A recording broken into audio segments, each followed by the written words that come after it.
Good morning, aspirant. Welcome to Dr. Abdul Kalam IAS Academy. Modern இந்தியாவில் national renaissance பற்றி பார்க்க போகிறோம். Last கிளாஸில் நம்ம அட்வென்ட் ஆஃப் யூரோப்பியன் பற்றி பார்த்தோங்களா? இந்த கிளாஸில் நேஷ்னல் ரெனைசன்ஸ் பற்றி பார்க்க போகிறோம். ஸோ எதனால் பீப்புள் வந்துட்டு பிரிட்டிஷ்க்கு அகைன்ஸ்டாக போராட ஆரம்பித்தாங்க, அது வரைக்கும் அமைதியாக இருந்திருப்பாங்க, எந்தெந்த ஃபேக்டர்ஸ்லாம் வந்து ஒரு காரணமாக இருந்துச்சு அப்படின்னு சொல்லி பார்க்க போகிறோம். ஸோ அதில் வந்து பார்த்தீங்கன்னா ஃபர்ஸ்ட் வந்துட்டு பிரிட்டிஷ் ஓட பாலிசிஸ். ஓகேங்களா? ஸோ பிரிட்டிஷ் வந்துட்டு நிறைய பாலிசிஸ்லாம் வந்து என்ன பண்ணியிருப்பாங்கன்னா இம்ப்ளிமெண்ட் பண்ணியிருப்பாங்க. ஓகேங்களா? அதோட காரணமாக கூட வந்து என்ன ஆக ஆரம்பிச்சிச்சுன்னா மக்கள் வந்துட்டு பிரிட்டிஷ்க்கு அகைன்ஸ்டாக போராட ஆரம்பிச்சாங்க. ஸோ அப்படி இம்ப்ளிமெண்ட் பண்ண ஃபர்ஸ்ட் பாலிசி வந்து பார்த்தீங்கன்னா சப்சிடரி அலையன்ஸ். ஓகேங்களா? என்னது சப்சிடரி அலையன்ஸ்? ஓகேங்களா? இது வந்து எப்போ கொண்டு வந்தாங்கன்னா 1798 கொண்டு வந்தாங்க. ஓகேங்களா? ஸோ இதோட மெயின் நோக்கம் வந்து என்னவா இருந்துச்சுன்னா பிரின்ஸ்லி ஸ்டேட்ஸ் இருக்கும் பார்த்தீங்களா, அந்த பிரின்ஸ்லி ஸ்டேட்ஸ்லாம் வந்துட்டு பிரிட்டிஷ் கண்ட்ரோல் கீழே கொண்டு வரணும்னு நினைச்சாங்க. ஓகேங்களா? So to bring the princely state under the control of British. ஓகேங்களா?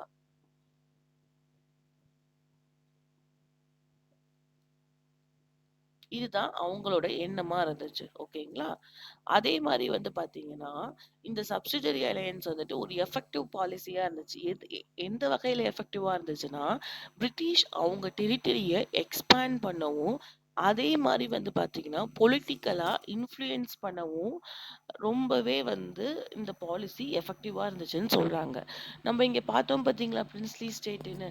ஸோ இந்த பிரின்ஸ்லி ஸ்டேட்டை வந்து இந்த இந்த சப்சிடரி அலையன்ஸ் கீழே என்னன்னு சொல்றாங்கன்னா ப்ரொடெக்டட் ஸ்டேட், பாதுகாக்கப்பட்ட ஒரு நாடு, ப்ரொடெக்டட் ஸ்டேட் அப்படின்னு சொல்றாங்க. ஸோ அதே மாதிரி பிரிட்டிஷை வந்து என்னன்னு சொல்றாங்கன்னா பாரமவுண்ட் பவர் அப்படின்னு சொல்றாங்க. ஓகேங்களா? Paramount power. ஓகேங்களா? மெயினா வந்து பாத்தீங்கன்னா இந்த இந்த அதே மாதிரி இந்த சப்சிடரி அலையன்ஸை வந்து யார் இன்ட்ரடியூஸ் பண்ணியிருப்பாங்கன்னா ஃபர்ஸ்ட் லார்ட் வெல்லஸ்லிங்கிறவங்க தான் இன்ட்ரடியூஸ் பண்ணியிருப்பாங்க. ஓகேங்களா?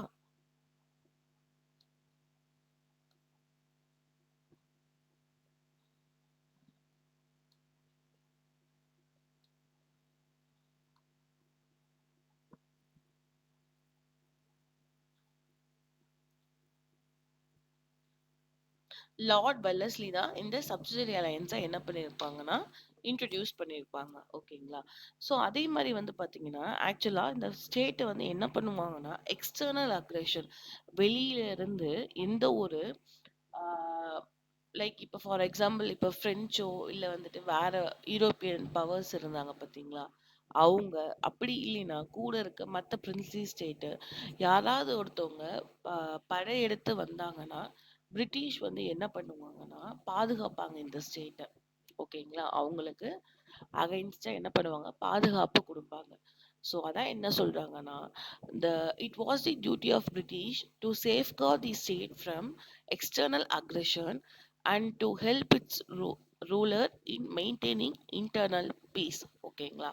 ஸோ அப்படி இந்த ஸ்டேட்டை பாதுகாத்து எக்ஸ்டர்னல் அக்ரெஷன்ல இருந்து பாதுகாத்து ஒரு இன்டர்னல் பீஸை வந்து என்ன பண்றாங்கன்னா நிலைநாட்டுவாங்க. ஓகேங்களா? சிம்பிள். ஸோ இதை லார்ட் வெல்லஸ்லி இன்ட்ரடியூஸ் பண்ணாங்க. அதே மாதிரி பிரின்ஸ்லி ஸ்டேட்டை ப்ரொடெக்டட் ஸ்டேட்டுன்னு சொல்றாங்க. பிரிட்டிஷை நம்ம என்னன்னு சொல்றோம் பாரமவுண்ட் பவர் அப்படின்னு சொல்றோம். ஓகேங்களா? ஸோ இப்போ நம்ம என்ன பார்க்கலாம்னா ஃபர்ஸ்ட் வந்து பார்த்தீங்கன்னா ஃபீச்சர்ஸ் ஆஃப் சப்சிடரி அலையன்ஸ். ஓகேங்களா? மெயின் ஃபீச்சர்ஸ் என்னென்னு பார்ப்போம். ஓகேங்களா? ஸோ ஃபர்ஸ்ட் வந்து பார்த்தீங்கன்னா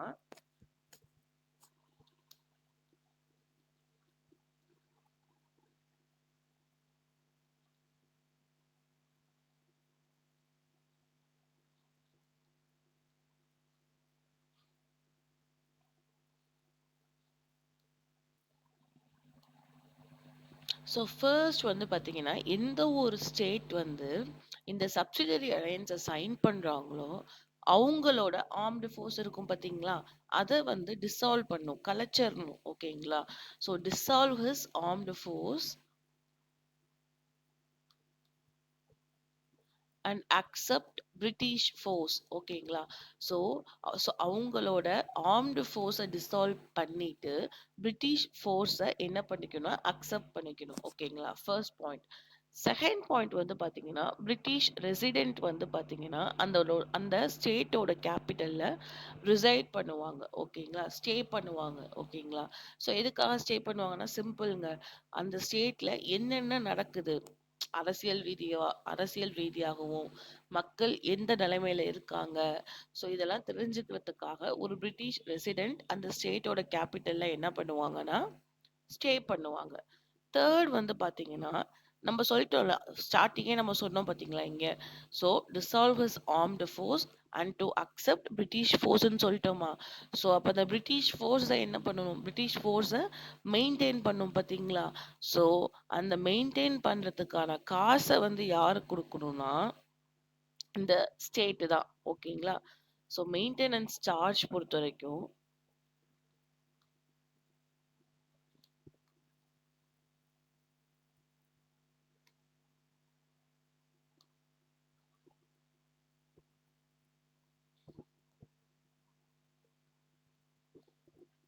இந்த மெயின்டெனன்ஸ் சார்ஜ் வந்துட்டு யார் குடுக்கணும்னு பார்த்தீங்கன்னா, அந்த ஸ்டேட் தான் வந்து குடுக்கணும். ஓகேங்களா? இது எப்படி குடுப்பாங்கன்னா, ஆனுவல் பேமெண்ட் மாரி குடுப்பாங்க. இப்ப இன்கேஸ் வந்துட்டு அந்த ஸ்டேட்னால குடுக்க முடியல, அந்த சமயத்துல என்ன பண்ணுவாங்கன்னா, பிரிட்டிஷ் வந்துட்டு, ஓகே நீங்க எங்களுக்கு வந்து பணமா குடுக்க வேணாம். பட் ஆனா உங்களோட ஸ்டேட்ல நாங்க கேட்கிற இடத்த குடுங்கன்னு சொல்லி கேட்பாங்க. ஓகேங்களா? அதுக்கு அடுத்து நெக்ஸ்ட் வந்து பார்த்தீங்கன்னா, 4த் பாயிண்ட் வந்து பார்த்தீங்கன்னா பிரிட்டிஷ் இல்லாம ஓகேங்களா, மத்த யூரோப்பியன்ஸ் இருப்பாங்க பார்த்தீங்களா, மத்த யூரோப்பியன்ஸ் யாரு? Portuguese, Dutch, Danish, French. So இந்த மாரி பார்த்தீங்கன்னா, நான் இங்கிலீஷ் யூரோப்பியன்ஸ்லாம் வந்துட்டு அந்த ஸ்டேட்ல இருந்து வெளியேற்றப்படணும். ஓகேங்களா? அதுக்கடுத்து வந்து பார்த்தீங்கன்னா, இப்போ வந்து அந்த நேட்டிவ் ரூலர் இருக்காங்கன்னா, அவங்க வந்துட்டு மத்த ஸ்டேட்ஸோட ஏதாவது ட்ரேட் ரிலேட்டட் டீல் வச்சுக்கினாலுமே பிரிட்டிஷோட பெர்மிஷன் வேணும். ஓகேங்களா? ஸோ இது வந்து பார்த்தீங்கன்னா, மெயினான ஃபீச்சர்ஸ். பிரிட்டிஷ்க்கு இதனால என்னாச்சு? என்ன மெரிட்ஸ்ன்னு வந்து பார்த்தீங்கன்னா, ஃபர்ஸ்ட் வந்து பார்த்தீங்கன்னா,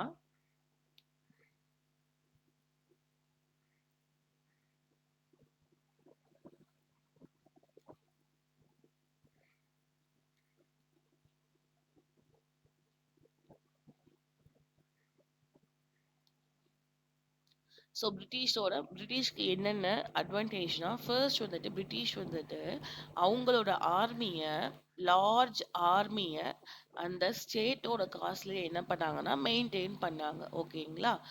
லார்ஜ் ஆர்மி மெயின்டெனன்ஸ். ஓகேங்களா? அதுக்கடுத்து வந்து பார்த்தீங்கன்னா, பிரிட்டிஷ்க்கு வந்துட்டு யாரு ரொம்ப காம்படிட்டிவா நினைச்சாங்கன்னா பிரெஞ்ச. சரியா? ஸோ ஈஸியா வந்து பிரெஞ்ச எலிமினேட் பண்ண முடிஞ்சுச்சு. அதுக்கடுத்து வந்து பார்த்தீங்கன்னா, பிரிட்டிஷ் கம்பெனி இப்ப நம்ம என்ன பார்த்தோம்?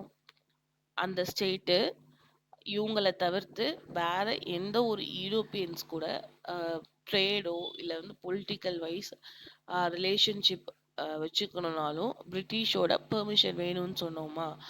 ஸோ சிம்பிளா என்ன, மற்ற ஸ்டேட்னாவே லைக் ஃபாரின் ஸ்டேட் தானே வரும்.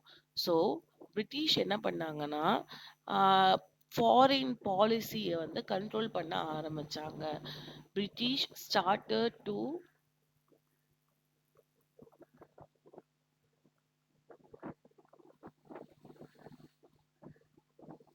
Control foreign policy of state. புரிஞ்சுச்சுங்களா? அதுக்கடுத்து வந்து பாத்தீங்கன்னா, ஸோ இதுதாங்க வந்து ரொம்ப ரொம்ப மெயினானது. ஃபர்ஸ்ட் 3 வந்து பாத்தீங்கன்னா, பிரிட்டிஷ் லார்ஜ் ஆர்மி வச்சிருந்தாங்க. அந்த லார்ஜ் ஆர்மியை இந்தியன் காசுல மெயின்டைன் பண்ண ஆரம்பிச்சாங்க. பிரெஞ்சை எலிமினேட் பண்ணிட்டாங்க. தேர்ட் வந்து பிரிட்டிஷ் வந்து பார்த்தீங்கன்னா, அந்த ஸ்டேட்டோட ஃபாரின் பாலிசியை ஈஸியாக என்ன பண்ண முடிஞ்சிச்சு, கண்ட்ரோல் பண்ண முடிஞ்சிச்சு. ஓகேங்களா? ஸோ பிரின்ஸ்லி ஸ்டேட்ஸுக்கு வந்து பார்த்தீங்கன்னா, ஆக்சுவலாக வந்துட்டு என்ன ஆயிரும்னா, இது வந்து ஒரு டிஸ்அட்வான்டேஜாக முடிஞ்சிடும். ஸ்டார்டிங் வந்து பார்த்தீங்கன்னா, இது வந்து ஒரு பாசிட்டிவான பாலிசியாக தெரிஞ்சிச்சு. பட் ஆனால் போக போக தான் பிரிட்டிஷோட நோக்கம் தெரிய ஆரம்பிச்சிச்சு. பிரிட்டிஷ் வந்து என்ன பண்ணிட்டாங்க, பிரின்ஸ்லி ஸ்டேட்டை அவங்களோட பப்பட்டா யூஸ் பண்ண ஆரம்பிச்சிட்டாங்க. ஓகேங்களா? ஸோ இதுல வந்து பாத்தீங்கன்னா ஃபர்ஸ்ட் ஸ்டேட் இந்த சப்சிடரி அலையன்ஸை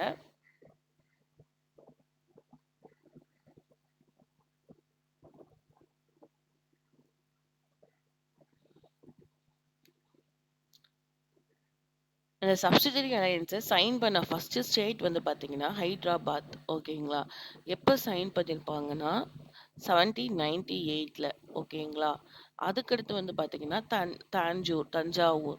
தஞ்சாவூர் எப்போ சைன் பண்ணியிருப்பாங்கன்னா 1799. அவாத் இவங்க வந்து பார்த்தீங்கன்னா 1801. அதுக்கடுத்து பெஷ்வா வந்து பார்த்தீங்கன்னா 1802. ஸோ போன்சேல் இவங்க வந்து பார்த்தீங்கன்னா 1803. ஸோ இதெல்லாம் வந்து பார்த்தீங்கன்னா ரொம்ப ரொம்ப இம்பார்ட்டன்டானது. ஸோ ஃபர்ஸ்ட் 3 ஞாபகம் வச்சுக்கோங்க. So first Hyderabad, Thanjavur, Awadh. ஓகேங்களா? முடிஞ்சிருச்சா? ஸோ நெக்ஸ்ட் நம்ம என்ன பார்க்க போறோம்னா டாக்ட்ரின் ஆஃப் லேப்ஸ் பத்தி பார்க்க போறோம். இது செகண்ட் பாலிசி.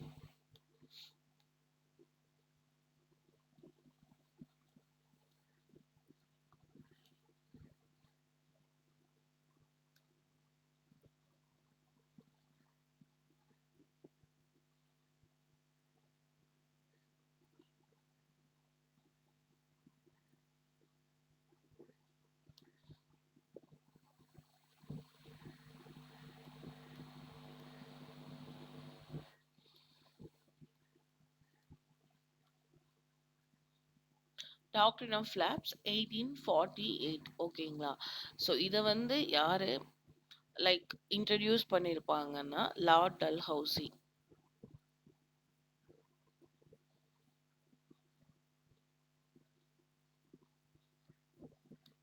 ஓகேங்களா? ஸோ 1848ல லார்ட் டல்ஹவுசி என்ன பண்ணியிருப்பாங்கன்னா இன்ட்ரடியூஸ் பண்ணியிருப்பாங்க. ஓகேங்களா? நம்ம எப்படி பார்த்தோம், சப்சிடரி அலையன்ஸ் வந்து அந்த பிரின்ஸ்லி ஸ்டேட்டை கேப்சர் பண்ணுறதுக்கான ஒரு பாலிசி பார்த்தோமா? டாக்ட்ரின் ஆஃப் லேப்ஸும் அதுதான். ஓகேங்களா? இப்போ ஃபார் எக்ஸாம்பிள் வந்து பார்த்தீங்கன்னா கம்பெனியோட பெர்மிஷன் இல்லாம இப்ப அந்த காலத்துல என்ன பண்ணுவாங்கன்னா ஒரு கிங்குக்கு ஜென்ரலாவே ஒரு கிங்கா யார் வருவாங்கன்னா ஒரு மேல் சைல்டு. ஓகேங்களா? ஒரு ஆண் குழந்தை தான் ஒரு கிங்கா வர முடியும் அப்படின்னு சொல்லி ஃபாலோ பண்ணிட்டு இருந்தாங்க. இன்கேஸ் ஏதாவது ஒரு கிங்குக்கு ஆண் குழந்தை இல்லாதப்ப கம்பெனியோட பெர்மிஷன் இல்லாம, ஓகேங்களா, கம்பெனியோட பெர்மிஷன் இல்லாம வேற மேல் சைல்ட அடாப்ட் பண்ணாங்கன்னா, ஓகேங்களா, அவங்களுக்கு பர்சனல் ப்ராப்பர்ட்டிஸ் மட்டும்தான் போகும். அந்த கிங்கோட பர்சனல் ப்ராப்பர்ட்டி அந்த குழந்தைக்கு போகுமே தவிர அந்த குழந்தையால ஒரு ஸ்டேட்டை ரூல் பண்ண முடியாது. ஓகேங்களா? ஸோ அதுதான் சொன்னாங்க. என்ன சொன்னாங்க? If the ruler adopted children without the prior permission of the company, if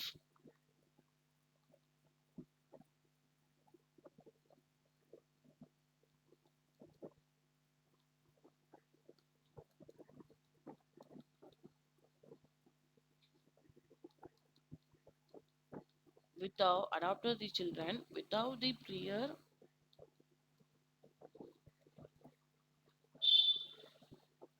permission of the company,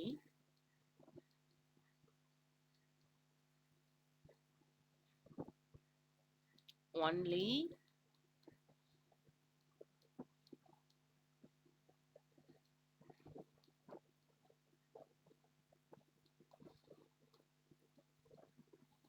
would only personal properties would go to the son. ஓகேங்களா? கிங்டமை ரூல் பண்றது யார் பண்ணுவாங்கன்னா பிரிட்டிஷ் தான் பண்ணுவாங்க. ஓகேங்களா? ஸோ அப்போ டாக்ட்ரின் ஆஃப் லேப்ஸ்னாவே என்ன, இப்போ ஒரு கிங்குக்கு மேல் சைல்டு இல்லைங்கிறப்ப அவங்க அடாப்ட் பண்ணிக்கலாம். பட் ஆனால் பிரிட்டிஷோட பெர்மிஷன் வாங்கி அடாப்ட் பண்ணணும். இன்கேஸ் பிரிட்டிஷோட பெர்மிஷன் இல்லாமல் அடாப்ட் பண்ணிட்டாங்கன்னா அந்த சைல்டுக்கு அந்த சன்னுக்கு கிங்கோட பர்சனல் ப்ராப்பர்ட்டி அசட் இதெல்லாம் தான் வந்து போகுமே தவிர அந்த நாட்டை யார் ஆள்வாங்கன்னா பிரிட்டிஷ் தான் ஆள்வாங்க. ஓகேங்களா? ஸோ நம்ம வந்து 1857 ரிவோல்ட்டுன்னு சொல்லி பார்ப்போம். அந்த 1857 ரிவோல்ட்டுக்கு நம்ம இந்த பாலிசிஸ்லாம் பார்க்குறோம் பார்த்தீங்களா?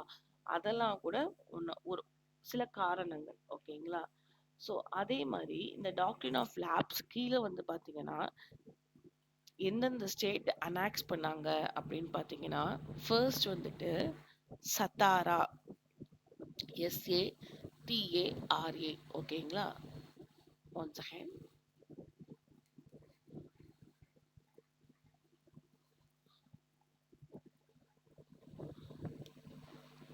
ஸோ ஃபர்ஸ்ட் வந்து பார்த்தீங்கன்னா சத்தாரா.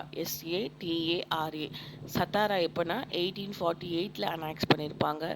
செகண்ட் வந்து பார்த்தீங்கன்னா ஜெய்ப்பூர் அண்ட் சாம்பல்பூர். ஓகேங்களா?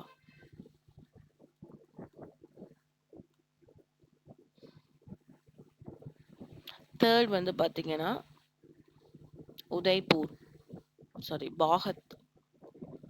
ஓகேங்களா? பாகாத். இது வந்து பார்த்தீங்கன்னா 1850ல. நெக்ஸ்ட் வந்து பார்த்தீங்கன்னா உதய்பூர். உதய்பூர் வந்து எப்போனா 1852. ஓகேங்களா? ஸோ இதெல்லாம் ரொம்ப இம்பார்ட்டன்ட் ஆனது. ஸோ நெக்ஸ்ட் வந்து பார்த்தீங்கன்னா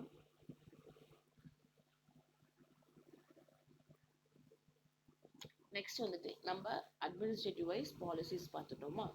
நெக்ஸ்ட் வந்து பார்த்தீங்கன்னா லேண்ட் ரெவென்யூ பாலிசி. பிரிட்டிஷ் கீழே எந்த மாதிரியான லேண்ட் ரெவென்யூ பாலிசிஸ்லாம் இருந்துச்சுன்னு சொல்லி நம்ம பார்க்க போறோம்.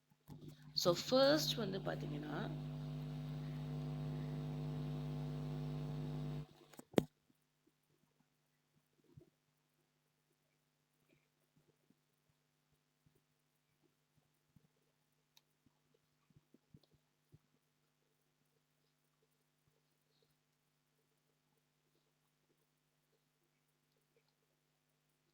ஸோ நம்ம பிரிட்டிஷோட லேண்ட் ரெவென்யூ பாலிசியை வந்து பார்த்தீங்கன்னா நம்ம மூணாக டிவைட் பண்ணலாங்க. ஸோ ஃபர்ஸ்ட் வந்து பார்த்தீங்கன்னா பெர்மனன்ட் செட்டில்மெண்ட் சிஸ்டம். ஓகேங்களா? Permanent settlement system. நெக்ஸ்ட் வந்து ரயத்வாரி. அதுக்கடுத்து வந்து பார்த்தீங்கன்னா மஹல்வாரி.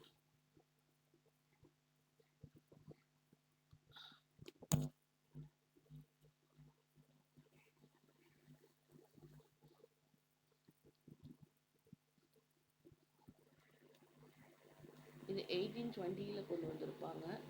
நெக்ஸ்ட் மஹல்வாரி வந்து பார்த்தீங்கன்னா 1833 கொண்டு வந்திருப்பாங்க. ஓகேங்களா? ஸோ ஃபர்ஸ்ட் நம்ம வந்து பெர்மனன்ட் செட்டில்மெண்ட் சிஸ்டம் பற்றி பார்க்கலாம்.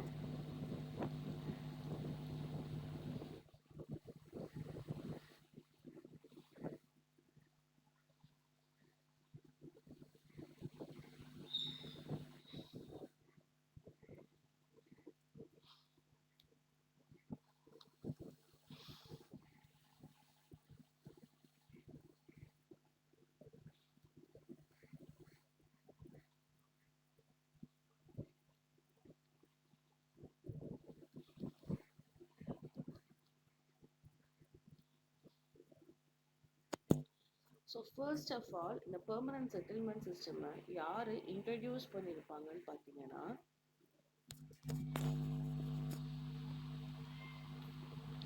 Lord Cornwallis. ஓகேங்களா? ஸோ இந்த சிஸ்டமை வந்து யார் இன்ட்ரடியூஸ் பண்ணியிருப்பாங்கன்னா லார்ட் கார்ன்வாலிஸ் இன்ட்ரடியூஸ் பண்ணியிருப்பாங்க. ஸோ எந்தெந்த பிளேஸு?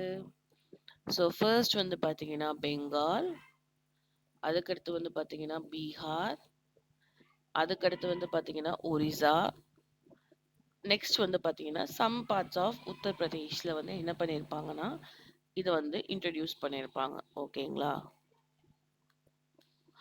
ஸோ மெயினாக இந்த ஸ்டேட்ஸே நம்ம Bengal, Bihar, Orissa, some parts of UP, next வந்து நார்தர்ன் கர்நாடகா. ஸோ இந்த பார்ட்ஸே வந்து பார்த்தீங்கன்னா இந்தியன் லேண்டில் வந்துட்டு இந்த பிளேசஸ்லாம் 19% கவர் பண்ணுது. ஓகேங்களா? ஸோ அது மட்டும் இல்லாமல் இந்த பெர்மனன்ட் செட்டில்மெண்ட் சிஸ்டம்க்கு டிஃப்ரெண்ட் நேம்ஸ்லாம் இருக்கு. என்னென்ன நேம்ஸ்னு வந்து பார்த்தீங்கன்னா ஃபர்ஸ்ட் வந்து ஜமீன்தாரி சிஸ்டம்,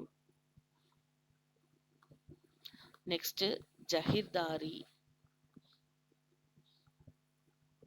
அதுக்கடுத்து வந்து பார்த்தீங்கன்னா பிஸ்வேதாரின்னு சொல்லிட்டு இதெல்லாம் வந்து வேரியஸ் நேம்ஸ். ஸோ நமக்கு வந்து தெரிஞ்சுக்கணும். பிகாஸ் ஜகேதாரி சிஸ்டம் சொல்லி கேட்டாங்கன்னா நமக்கு தெரியாம இருக்கக்கூடாது. அதனால ஓகேங்களா? ஸோ இதுதான். ஸோ இப்போ நம்ம சிஸ்டம் என்னங்கிறத பத்தி பார்க்கலாம். ஓகேங்களா? ஸோ ஆக்சுவலா வந்து பார்த்தீங்கன்னா, இது ரெவென்யூ லைக் வந்து கலெக்ஷன் பண்ணுவாங்க. ஓகேங்களா? ஸோ எப்படி கலெக்ஷன் பண்ணுவாங்கன்னா, பிரிட்டிஷ் வந்துட்டு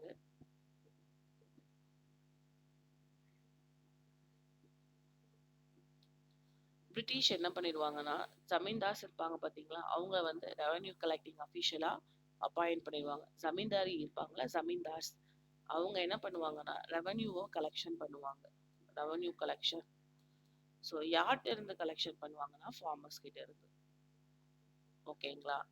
ஸோ பிரிட்டிஷ், ஜமீன்தார், ஃபார்மர்ஸ். ஸோ பிரிட்டிஷ்க்கும் ஃபார்மர்ஸ்க்கும் எந்த ஒரு கனெக்ஷனும் கிடையாது. ஸோ இந்த ஜமீன்தார்ஸ் தான் என்ன பண்ணுவாங்கன்னா, மிடில் மென்னா இருந்து கலெக்ட் பண்ணி கொடுப்பாங்க. ஓகேங்களா? அவ்வளவுதான். ஸோ ஆக்சுவலா இதோட ஃபீச்சர்ஸ் என்னென்னு பார்த்தீங்கன்னா, ஃபர்ஸ்ட் வந்துட்டு இந்த பெர்மனன்ட் செட்டில்மெண்ட் சிஸ்டம் கீழே யாரை வந்து லேண்டோட ஓனரா கன்சிடர் பண்ணாங்கன்னா ஜமீன்தார்ஸ். ஸோ ஜமீன்தார்ஸை வந்துட்டு ஓனர்ஸ் ஆஃப் த லேண்டா ரெகக்னைஸ் பண்ண ஆரம்பிச்சுட்டாங்க. ஸோ இது ஃபர்ஸ்ட் பாயிண்ட். செகண்ட் வந்து பாத்தீங்கன்னா, ஜமீன்தார்ஸ் வந்து பாத்தீங்கன்னா ஒரு ஏஜென்ட்டா செயல்பட்டாங்க. நம்ம ஏற்கனவே சொன்ன மாதிரி இந்த ஜமீன்தார்ஸ் ரெவன்யூ கலெக்ஷன் வேலையை பார்த்தாங்கன்னு சொன்னோமா. ஸோ இப்போ ஆப்வியஸா ஜமீன்தார்ஸ் வந்து யாரோட ஏஜென்ட்டா இருந்தாங்க? பிரிட்டிஷோட ஏஜென்ட்டா இருந்தாங்க. ஓகேங்களா?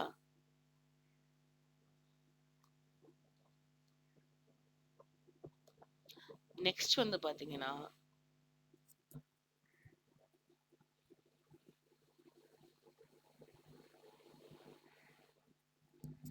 அதே மாதிரி தேர்ட் பாயிண்ட் வந்துட்டு நம்ம ரெவன்யூ வந்து ஃபிக்ஸ் பண்ணுறாங்க பார்த்தீங்களா, ரெவன்யூ கலெக்ட் பண்ணுறாங்க. இப்போ ஃபார் எக்ஸாம்பிள் ஒரு அமௌண்ட் வந்து கலெக்ட் பண்ணுறாங்கன்னா அந்த அமௌண்ட் வந்து பார்த்தீங்கன்னா ஃபிக்ஸ்டு அண்ட் பெர்மனண்ட்டாக இருந்துச்சு. Fixed and permanent. ஓகேங்களா? லைக் லிட்ரலாக வந்து பார்த்தீங்கன்னா ஒரு 10 இயர்ஸ் வரைக்கும் அது ஃபிக்ஸ்டாக இருந்துச்சு. லைக் வந்து 20 வருஷம் வரைக்கும் 10லேருந்து 20 வருஷம் 30 வருஷம் வரைக்கும் ஃபிக்ஸ்டாகவும் இருந்துச்சு, பெர்மனண்ட்டாகவும் இருந்துச்சு. ஓகேங்களா? எந்த ஒரு எந்த ஒரு ரீசனுக்காகவும் அதை ரைஸ் பண்ணக்கூடாது, அதே சமயம் கம்மி பண்ணக்கூடாதுன்னு சொல்லியிருந்தாங்க. So fixed and permanent. Fourth வந்து பார்த்தீங்கன்னா 10/11. ஓகேங்களா? ஒரு ப்ரொடியூஸில் இப்போ வந்து 10/11 11 ஆஃப் த ரெவன்யூ வந்து பார்த்தீங்கன்னா கல்டிவேட்டர்ல இருந்து கலெக்ட் பண்ணி கவர்மெண்ட்டுக்கு கொடுக்கணும். ஓகேங்களா? So fourth point. Fifth point வந்து பார்த்தீங்கன்னா, இந்த ஜமீன்தார்ஸ் வந்து என்ன பண்ணுவாங்கன்னா ஒரு பட்டா மாதிரி கொடுத்துருவாங்க. ஓகேங்களா? யாருக்கு கொடுப்பாங்க? ஃபார்மர்ஸ்க்கு. ஸோ பட்டா மாதிரி கொடுத்துட்டாங்கன்னா டெரண்டா, இப்போ நம்ம குத்தகையெல்லாம் நம்ம எடுக்கிறாங்க பார்த்தீங்களா, அது மாதிரி ஃபார்மர்ஸ் பிகேம் டெனன்ட்.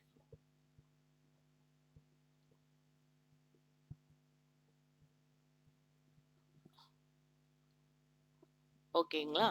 ஸோ இந்த இதெல்லாம் தான் மேக்ஸிமம் வந்து பார்த்தீங்கன்னா லைக் முக்கியமான ஃபீச்சர்ஸ்னா இதெல்லாம் தான். ஓகேங்களா? இப்போ மெரிட்ஸ்ன்னு வந்து அட்வான்டேஜ்னு வந்து பார்த்தீங்கன்னா, இந்த சிஸ்டம் கீழே வந்து பார்த்தீங்கன்னா நிறைய வேஸ்ட் லேண்ட் ஃபாரஸ்ட்லாம் என்னவாச்சுன்னா ஒரு கல்டிவபிள் லேண்டா என்ன பண்ணாங்கன்னா மாத்துனாங்க.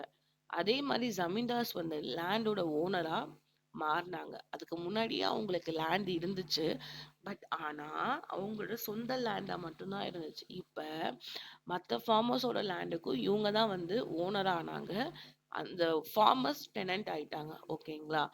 அதே மாதிரி ஜமீன்தார்ஸ் இதுக்கு முன்னாடி வந்து பாத்தீங்கன்னா அந்த நாட்டாமையெல்லாம் பண்ணிட்டு இருப்பாங்கல்ல. ஸோ அந்த மாதிரி அந்த டியூட்டில இருந்து ஜஸ்டிஸ் கொடுக்குற டியூட்டில இருந்து விடுதலை கிடைச்சிச்சு. அதே மாதிரி நெக்ஸ்ட் வந்து பாத்தீங்கன்னா இந்த சிஸ்டம் வந்து ஒரு ஃபிக்ஸ்டு அண்ட் ஸ்டேபிளா பிரிட்டிஷ் கவர்மெண்ட்டுக்கு இருக்கும்னு நினைச்சாங்க. ஓகேங்களா? ஸோ டிமெரிட்ஸ்ன்னு வந்து பார்த்தீங்கன்னா பிரிட்டிஷ்க்கு வந்துட்டு டைரக்ட் கான்டாக்ட் இல்லாதனால ஃபார்மர்ஸ் கிட்ட ஜமீன்தார்ஸ் ஏமாத்த ஆரம்பிச்சிட்டாங்க. ஓகேங்களா? First point. செகண்ட் பாயிண்ட் வந்து பார்த்தீங்கன்னா கல்டிவேட்டட் ஃபார்மர்ஸோட ரைட்ஸ்லாம் வந்துட்டு மறுக்கப்பட்டுச்சு. அதே மாதிரி வந்து பார்த்தீங்கன்னா இந்த சிஸ்டம் வந்து பார்த்தீங்கன்னா ஜமீன்தார்ஸை ரொம்பவே வந்து லெத்தாஜிக்கா ஐ மீன் லெத்தாஜிக்கா சேஞ்ச் பண்ண ஆரம்பிச்சிச்சு. ஓகேங்களா? ஸோ அதே மாரி ரிசல்ட்டா வந்து பார்த்தீங்கன்னா, ஜமீன்தார்ஸ்க்கு அகைன்ஸ்டா பெங்கால்லாம் வந்து பார்த்தீங்கன்னா, நெறைய ஃபார்மர்ஸ் வந்துட்டு கான்ஃப்ளிக்ட்ல அ அ லைக் சண்டை போட ஆரம்பிச்சாங்க. ஓகேங்களா? ஸோ இன்னைக்கு கிளாஸ் வந்து பெர்மனன்ட் செட்டில்மெண்ட் சிஸ்டமோட முடிஞ்சிச்சு. நாளைக்கு கிளாஸ்ல மீதி இருக்கக்கூடிய பாலிசிஸ் பத்தி பார்த்துட்டு, வேற என்ன காரணங்கள்லாம் வந்து பிரிட்டிஷ்க்கு அகைன்ஸ்டா மக்கள செயல்பட தூண்டுச்சுங்கிறத நம்ம பார்ப்போம். உங்களுக்கு இந்த கிளாஸ் பிடிச்சிருந்துச்சுன்னா, சப்ஸ்கிரைப் பண்ணுங்க. உங்க ஃப்ரெண்ட்ஸ்க்கு ஷேர் பண்ணுங்க. ஏதாவது மிஸ்டேக்க ரெக்டிஃபை பண்ணணும்னா, கமெண்ட் பாக்ஸ்ல கமெண்ட் பண்ணுங்க. Thank you very much.